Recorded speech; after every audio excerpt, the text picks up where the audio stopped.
Broadcasting from the Business RadioX studios in Atlanta, it's time for IT Help Atlanta. Brought to you by Team Logic IT, your technology advisor. Now, here's your host, Rick Higgins. Welcome and good morning, everyone, to the IT Help Atlanta radio show, the show that profiles small to mid-market businesses and highlights how those companies use technology to succeed. IT Help Atlanta is brought to you by Team Logic IT, your managed services advisor, specializing in cybersecurity and cloud solutions. Team Logic IT leverages cutting-edge technology to solve all types of business problems. We make technology work for business. Go to IT Help Atlanta for audio archives of this radio show and to learn more about our sponsor, Team Logic IT. I'm your host, Rick Higgins, and today's special guests are Alison Jones, president and owner of LeVino Jones Medical Interiors, Paul Masters, CEO and owner of Anago Cleaning Systems of Atlanta, and Lee Jamison of Jameson Advising, a local CPA firm. Welcome, everybody. Thanks for having me. Yeah, really glad everybody's here. Yeah, thanks. So we're going to jump right in with the interview process and want to start with Alison. Alison, good morning. Good morning, Rick. How are you? Doing great. Thank you so much for being on the show. We really appreciate it. My pleasure. Tell us who you are and what do you do? Well, as you mentioned, I'm the owner of LeVino Jones Medical Interiors. We design spaces for hospitals, clinics, pharmacies, doctor's offices, medical spas, veterinary medicine, and any other kind of healthcare environment. Our firm's been in practice for about 32 years this year. Wow. We've designed about 11 million square feet of medical space. Wow. We're involved in kind of both new and renovation projects across the country. And we do everything from, full space planning and construction document services to related things like furnishings, artwork, signage. How can you say you've been in business for 32 years when you're only 29 years old? It's a time warp. Isn't it wonderful? Yeah. And magic. Yeah, magic. I didn't know that you guys had been doing it that long and that you had done 11 million square feet of space. That's very impressive. Yeah. And you're not just doing design and implementation, but you're doing space planning as well, right? We are doing space planning and full construction documents. So that's the stuff that goes to the permit office, gets approved, and gets built from. Right. So those rolls of blueprints that you see people building from are what we do. Do you have it doesn't have to be anything recent, but do you have a success story that you're particularly proud of that you'd like to share? Yeah, this is a bit non-business related, but we've had the opportunity to, be involved in some really fun pro bono work, and they're all related to medical projects that don't have funding. And so recently, I'll tell you a few things we've worked on. You'll get the flavor of it. We've done some space planning for an autism center. We've designed and sourced an accessible dream room for a group called SWORD. And this dream bedroom and bathroom was for a young lady through a group called Sunshine on a Rainy Day. We've designed the DeKalb Center for Family Protection, which is a building that serves as a safe place for victims of sexual assault, domestic violence, child and elder abuse, and human trafficking. And that was an incredible project. And we've also recently designed a beautiful video for awareness and fundraising for a group called the Center for Black Women's Wellness. So, those were success stories in a, very emotional way. Yeah. And I knew you did pro bono work. I just didn't know you did that much. Good for you. We're going to try to keep our business alive and still do it. Yes. I know. Well, I know it's the business model, right? I know it's fulfilling to you and more ways than just, income and profitability. Absolutely. So, and I know that, or I assume, and you tell me, but that's probably a really good morale builder for your staff as well. We all love it. It is a huge team builder. You've talked about the different types of space that you do, with just not only hospitals, but doctors and whatnot. Is there anything outside of the medical community that you do? Are there any clients that still come to you and say, I want you to do this. I know this is not medical space, but I still want you to do this? We do have that occasional request. I've got a living room, or could you help me with my kitchen? And to be honest, we do say, let us refer you to someone who does kitchens all day long. We are not going to be the most versed or up to date in that, simply because we focus every day on something that's quite different. But we could build you a surgical center in your living room. What do you want? Pick your options. You can have it as long as it's stainless steel, right? Exactly. So here we are. It's July 22nd, and we're in, I guess, say the 5th, depending on how you do your math, the 5th month of the COVID worldwide pandemic. Can we talk a little bit about how that's affected your company, how you were forced to pivot, if at all, and maybe even try to be a little bit of a Svengali and predict what you see for Q3 coming up for 2020? Yeah, that's really tough to predict ahead. What we have seen is quite interesting. We have been called in to several existing clients who are trying to retrofit their offices just for safe practices. So if any of you have been to a doctor's office recently, you'll notice you may have had to wait in the parking lot for to be called in, or that when you got there, your temperature was taken, or you had to sit in the waiting room 6 feet away. Maybe the chairs are taped off, or perhaps they're turned backwards. One-way traffic is becoming a very big a factor in medical visits, whether it's to a hospital or to a medical clinic. So we have actually been doing quite a bit of work assisting others with those practical features of their existing office or new offices. And many are planning new offices, taking into account that things may look this way for a while. Well, as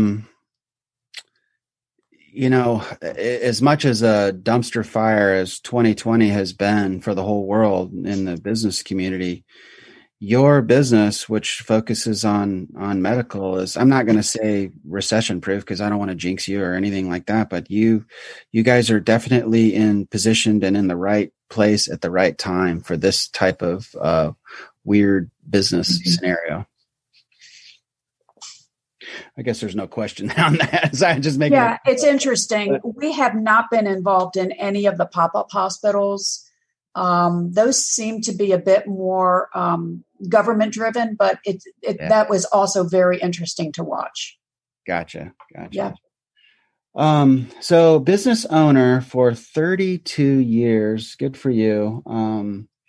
There's a lot of entrepreneurs out there who would be happy to take 32 months or even 32 weeks, but 32 years, that's impressive.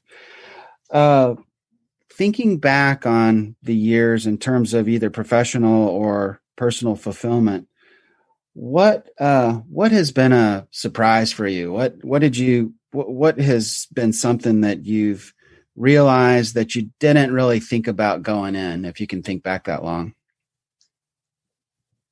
I think two things, two surprises. One is how technology would jump so far ahead and enable us to do better work remotely, to do better work on CAD drawings, to do virtual meetings. I mean, this is the way we work today, and it's the way we worked a couple of years ago.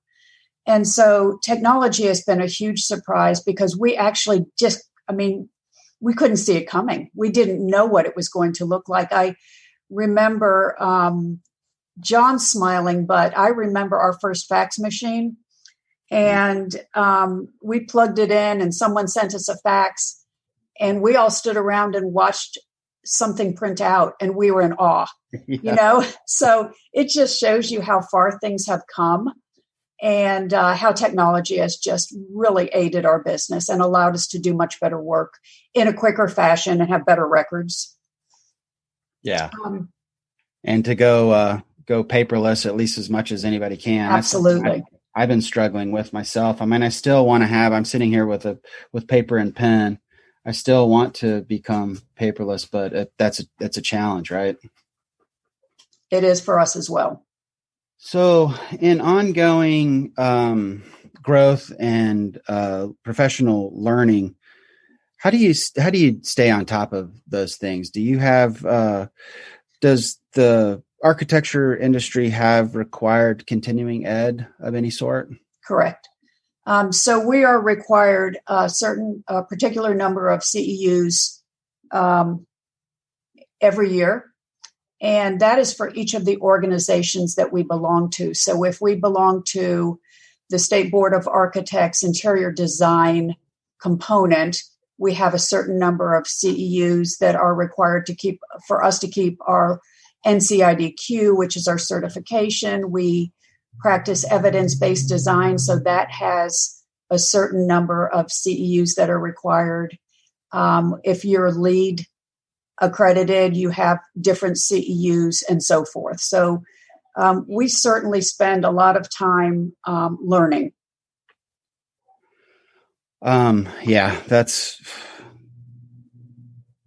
you can't overinvest in that area, right? And I know it's not just you, but it's your entire staff. That's right. Yep. So interesting question here that I always like to ask, a little bit introspective. But what's an aspect of your business that people don't tend to think about but that you wish people would ask you about? Yeah, I love this question. It's how long do things take? So the question is, if at the onset people said, how long does it take to get through the process of designing a medical clinic, getting it permitted, getting it bid, getting the documents complete, getting it built, our answer would surprise them. Things take much longer than you would think. And so the process of really good design takes a while, and it's never accounted for. So if people were to ask us, oh, I'm thinking of building a clinic, the next question might be, how long will this take? Right. Because it's such a surprising answer when you sit down and look at it on paper. Right. Well, Alison, I know you're super duper busy, and I want to wrap up with you. But before I do you have any questions for me? I would like to ask you, Rick, what do you love about your business supporting interior designers? I think thanks. And full disclosure to the audience out there, Alison is a client of ours at Team Logic IT, and I guess we're coming up on over 3 years now, right? Yeah, you guys are awesome. Thank you. I think the answer is more general than specific, and that is what I like best about what I do is interacting with companies like yours to learn all the different ways that small business people make money, and how you find your clients, and what your business problems are, and what we can do to help you with those technology solutions to solve those business problems. But thank you for that. Thank you for that. Very nice. You actually do ask us that quite frequently, so we appreciate it. Thanks for having us. Good. So, and thank you. So tell the audience how to get in touch with you. How do we find you? Yeah, our website is LeVinoJones.com.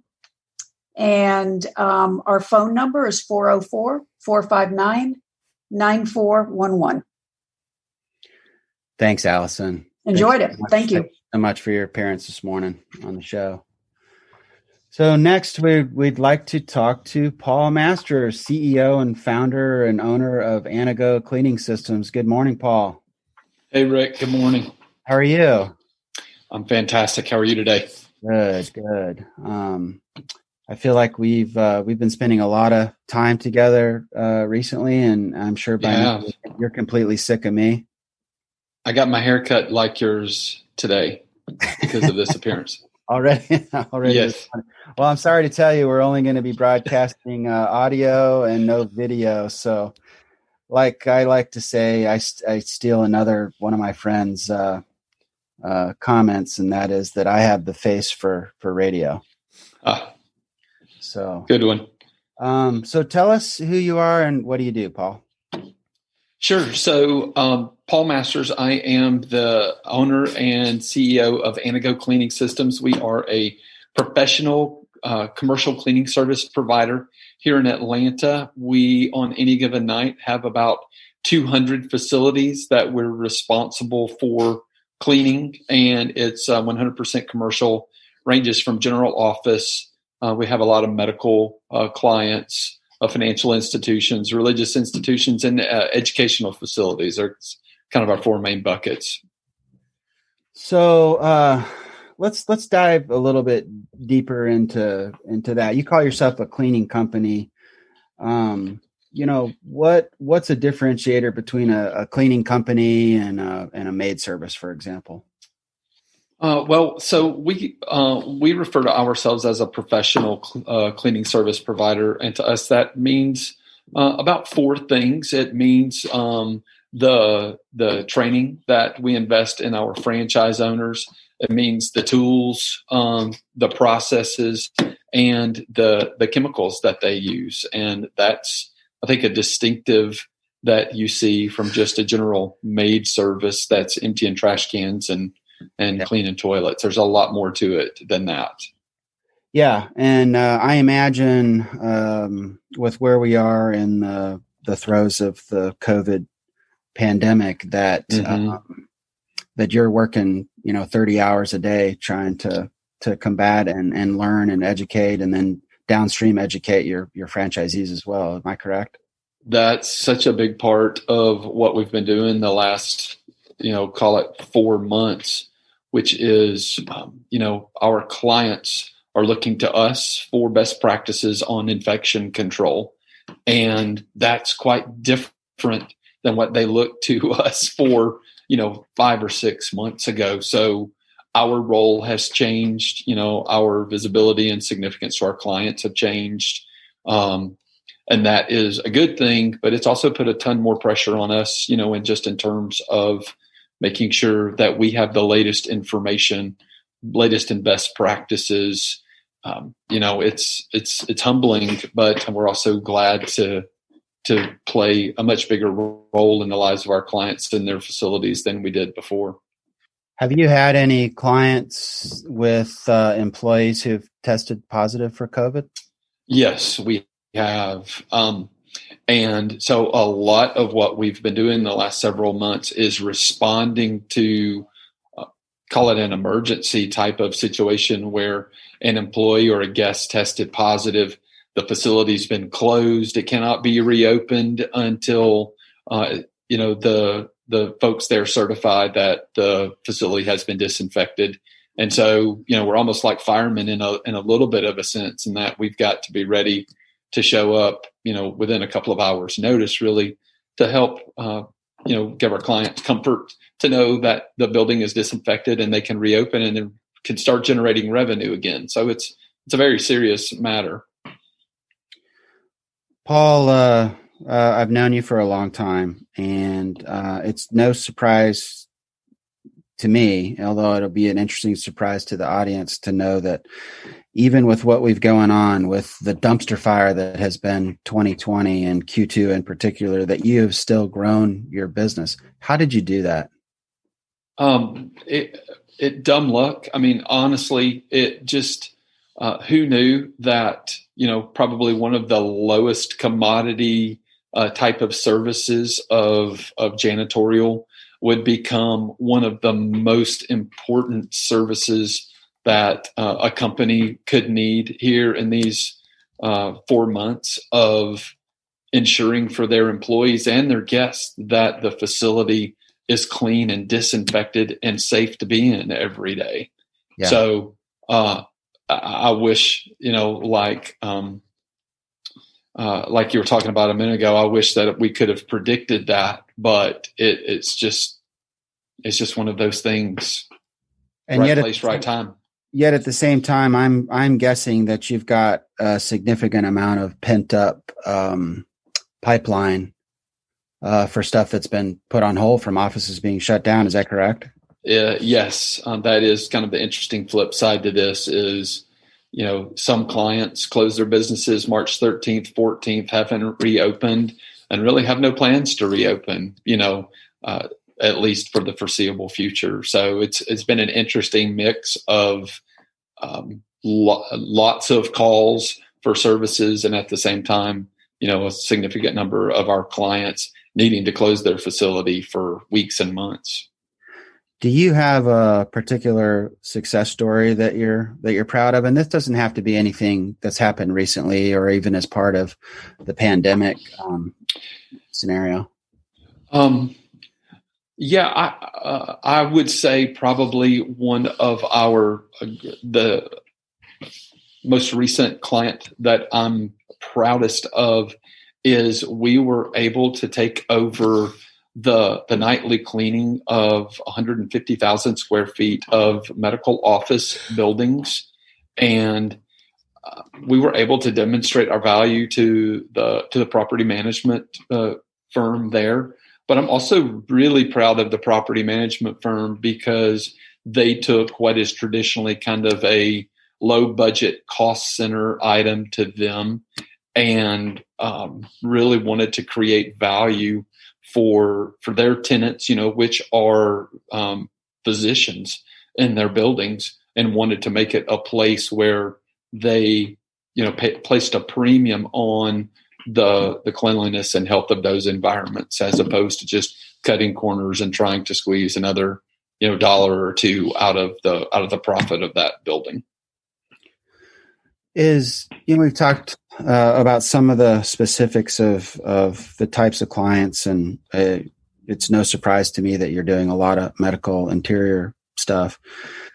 Is there any limitations to who you're able to work for or willing and want to work for? Or is just like anybody that has physical space that needs to be clean? Yeah, there are a few types of facilities where we feel like those aren't really our sweet spots. It's pretty limited, but two that come to mind are restaurants. We don't tend to do well in restaurants just because it's 7 days a week. It's 2:00 in the morning. There's a lot of kind of subtleties to it that we just aren't really equipped for. And then, the 50 or 75 story office building in downtown Atlanta is really kind of a different environment than our cost model allows us to be effective in for the property management company and the tenants there. Okay. So, Paul, you've got a vast wealth of experience as both an entrepreneur and working for some of the largest corporate structured companies that there are. Mm-hmm. I don't want to make any assumptions about what you prefer, but talk to me about those differences and what you prefer and why you prefer it. Yeah, the good Lord made us all different, right? And so I'm thankful that some people like to be in small environments. Some people like to be in large environments.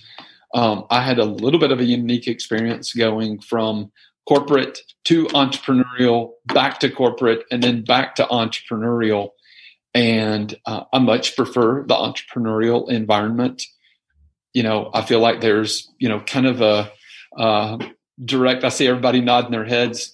The thing that I've realized, two things that I realized I missed being in the corporate environment after being in an entrepreneurial environment for so long, is the direct cause and effect of you seeing what you were able to accomplish to move the business forward that day. I missed that in a multi-$100 million multinational corporation, $1 million deal was a rounding error for them.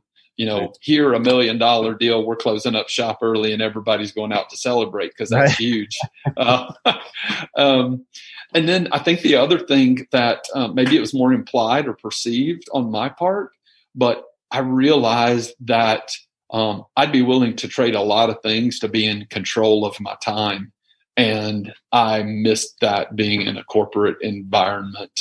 And so I'm glad to be back in a place where, you work as much as you have to and need to and want to, but you're still largely in control of your time.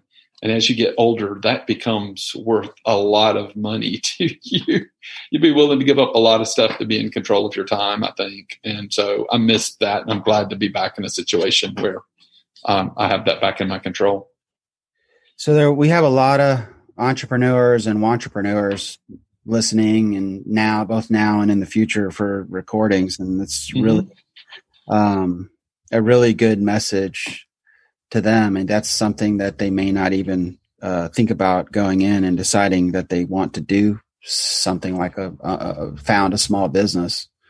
Thank you for that. Thank you for that, Paul. My pleasure. This is one of my favorite questions. What is an aspect of your business that people don't tend to think about but that you wish people would ask you about? So our cover letter to our clients, when we deliver proposals to them, the first sentence is that the Centers, now this is pre-COVID, of course, but the Centers for Disease Control says that U.S. corporations lose a combined $200 billion a year due to workplace absenteeism. And so, a lot of that is that people are going to work in dirty buildings and they're getting sick because of it. Yeah. And so the one question I wish our clients would ask is, how can your service help make me money? Because they look at us as, sort of a necessary evil. You got to have the trash emptied every night. But we really believe when we do our job and we create a clean, healthy, and productive environment for our clients, that we put, a portion of that $200 billion back in their pockets because their employees are coming to work in a clean building every day. So that's the one thing I wish, we could sort of flip that paradigm for our clients, is not to look at us necessarily as a cost center, but we really believe that we can be a profit center for them when we do what we're supposed to. Those kinds of savings, even though they're soft costs, they're real. Those Absolutely. Are real bottom line things that go to profit. As part of your value proposition of what you guys do, I would be touting that with bullhorns if I could. All right, so let's wrap up, Paul. Tell the audience how to get in touch with you. How do we find you? Yeah, you can check out our website at www.anagoatl.com. That's ANAGOATL.com. You can reach us also at 770-612-1750. Paul, thanks for being here with us this morning. We really appreciate you. Always great to be with you. Thanks, Rick. Yeah. All right, let's pivot to our last but not least guest, Lee Jameson of Jameson Advising. Good morning, Lee. Hey, morning, Rick. Thanks for having me on today. Yeah, how are you? Doing well. So my standard question, right? Tell us who you are and what do you do, Lee? Yeah. So my name's Lee Jamison. I'm a CPA. I've been a CPA for about 10 years now, and recently launched my own firm, Jamison Advising. And so what we do is we help small to medium-sized business owners really reduce their tax liability, help them outsource their accounting so they can often save money in that area, and then also provide just business advisory services so they can understand their financials, how it's working, how to increase profitability. And so that's really the three main core things that we do. So is it both businesses and individuals? Is that what you said? Yeah, I do individual taxes, but obviously, because when you have business owners, like they're they're not only going to have to do their business taxes, but they'll do the individual taxes as well. Kind of our sweet spot's more for those business owners, though, just because there's more value that we can bring. Whereas on the individual tax side of things, usually it's just, inputting numbers into a system and generating a tax return. And it's just really data input there. So is there any one or two types of businesses that you specialize in, vertical industries, I should say? Yeah, so my practice is fairly new. I've been doing this full time for almost 6 months now, but typically service-based businesses I work really well with, and that's that's a lot of the companies that I've been picking up lately. So anyone from electricians to chiropractors, any type of construction business is a great business. Usually those people, they're great at what they do, right? Like I'm onboarding an electrician this week. And so like he's an unbelievable electrician, really knows what he's doing, but he's just never run a business before. And so the accounting side of things, the tax side of things, they just really need a lot of advice in those areas. And I can come in and just bring a lot of value, I found. And correct me if I'm wrong, but you provide bookkeeping services as well. Is that correct? Correct. Yep. So really the tax, bookkeeping, and kind of business advisory. Gotcha. And how are you finding your clients? What's your I know probably lots of different ways, but what's your best and what's your favorite way that you're finding clients? Yeah. I mean, really networking is the best. I love to network and meet a ton of people. Just tell them what I'm doing for folks, because I've found that there's a huge demand out there for small business owners in this area, because they really do need a lot of help. And honestly, there's not a ton of folks out there that kind of do what I do, at least that are my age. I'm in my young 30s, early 30s. So a lot of the CPAs and accountants my age are kind of working for large public accounting firms or kind of on the corporate side of things. And they're a lot of accountants aren't very entrepreneurial and don't have the ambitions to kind of own their own business, if you will. So there's not many of me running around town. So you've been in it long enough that you've got some, some spilled milk under the bridge, so to speak, as we like to say. But what do you like best about being a small business owner compared to what you were doing before? Has there been any surprises for you that are pleasant surprises, I should say? Yeah. I mean, the thing I enjoy most is working with these small business owners. It's just something that they're so passionate about because they enjoy what they do. They want to grow their business. They want to provide value to their customers. And I'm the same way. Like, I want to grow my business. I want to provide an unbelievable value to my customers.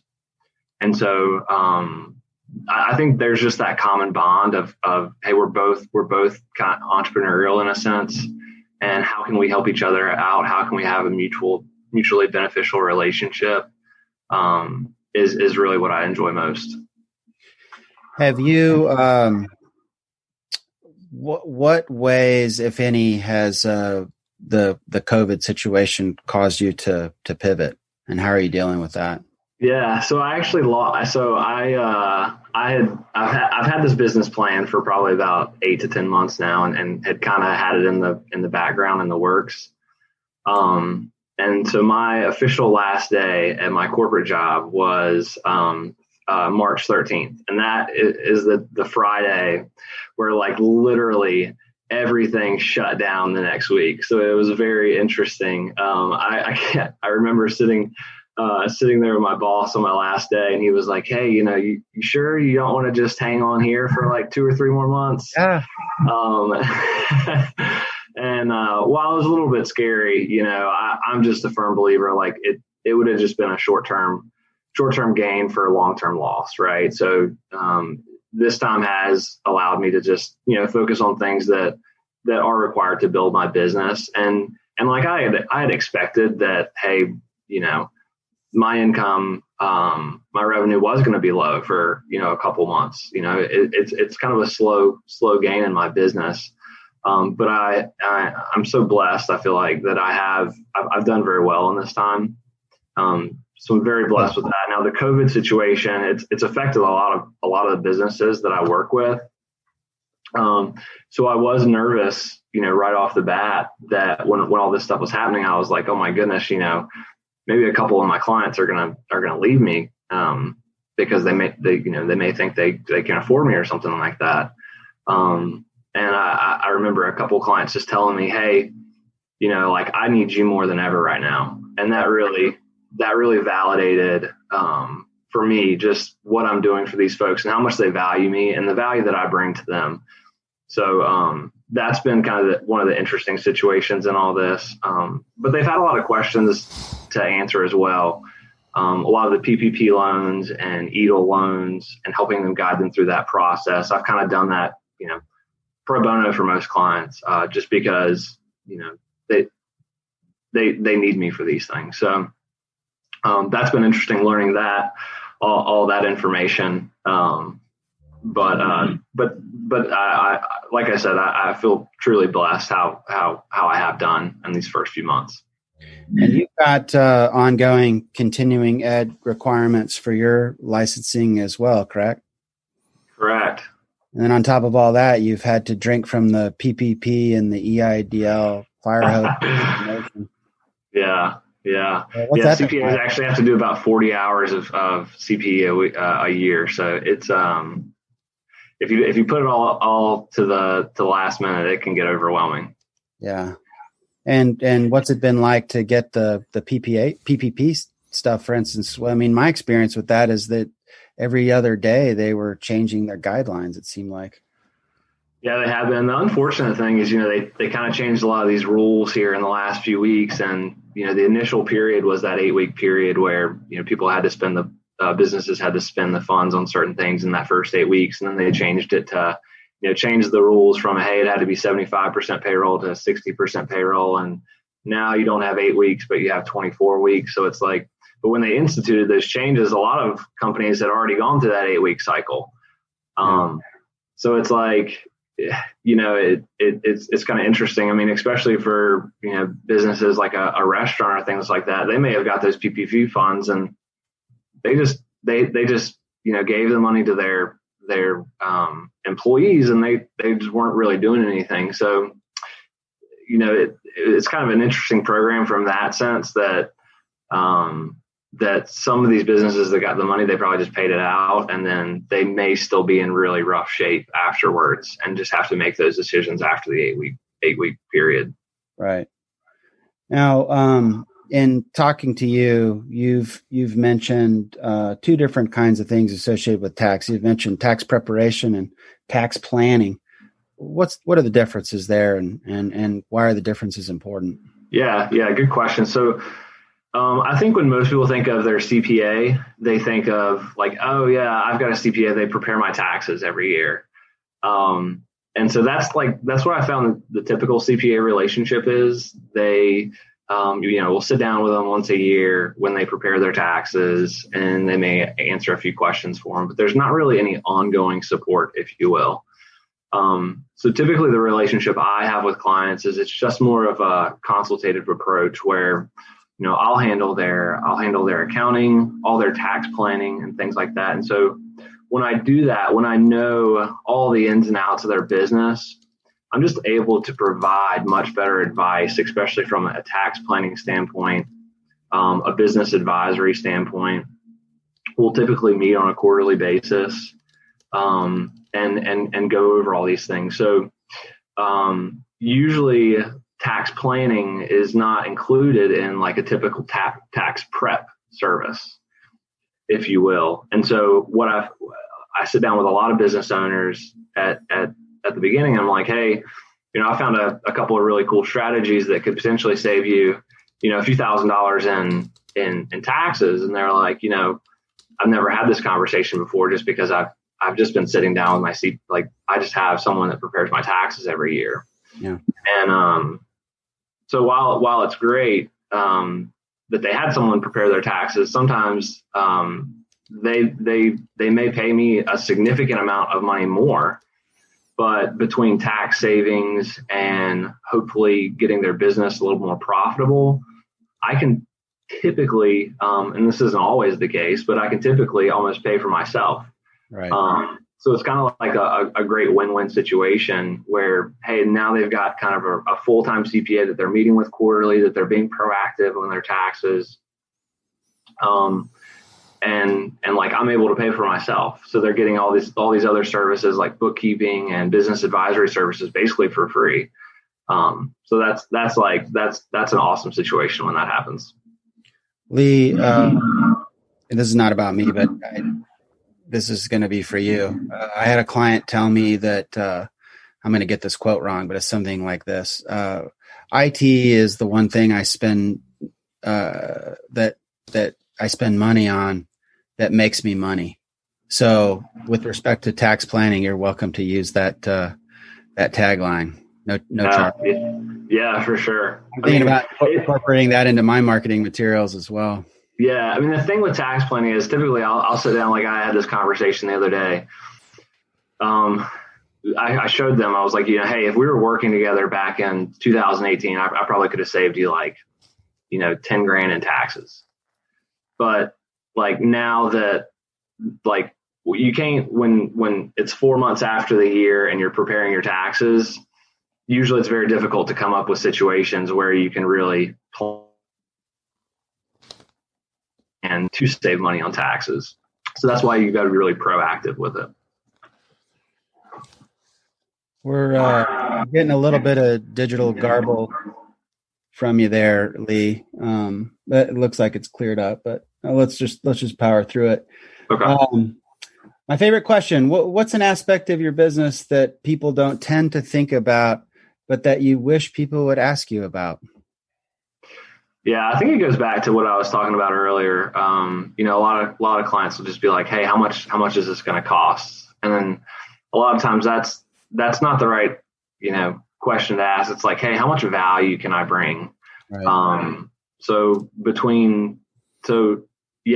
lot of times what I cost is significant, is much more than what they may have paid for like just tax preparation services or something in the past. But what I found is the confidence that these business owners have after working with me for a few months. They're glad to pay that higher price just for a more premium service. So that's the question I would love folks to ask me more, like, hey, how what can you do for me? Like what kind of value can you bring to my business? Right. Because I really position myself as like, hey, I'm on your team, right? I really want to help you and your business grow. Well, isn't that also something, don't you have a service line you call outsourced CFO or fractional CFO? Don't you do that as well? Correct. And that's that business advisory service that I was kind of talking about earlier. Okay. So sometimes that is usually it's meeting on a quarterly basis, but it can be meeting on a monthly basis if the clients want that. Okay. Yeah. So let's wrap up, Lee. Tell the audience how to get in touch with and find you. Yeah, so my website is jamisonadvising.com. You can find me there. You can get in contact with me there. If you want to call or text me, number 770-8536.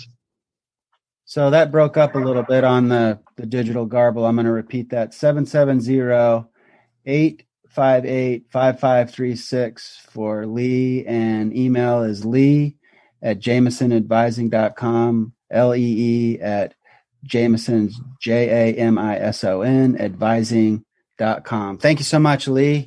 Correct. Appreciate it, Rick. Thanks for having me. Yeah.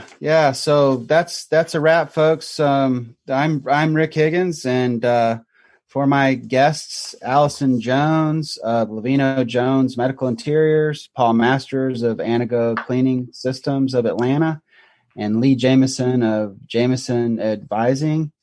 Thank you so much. Join us next time on IT Help Atlanta.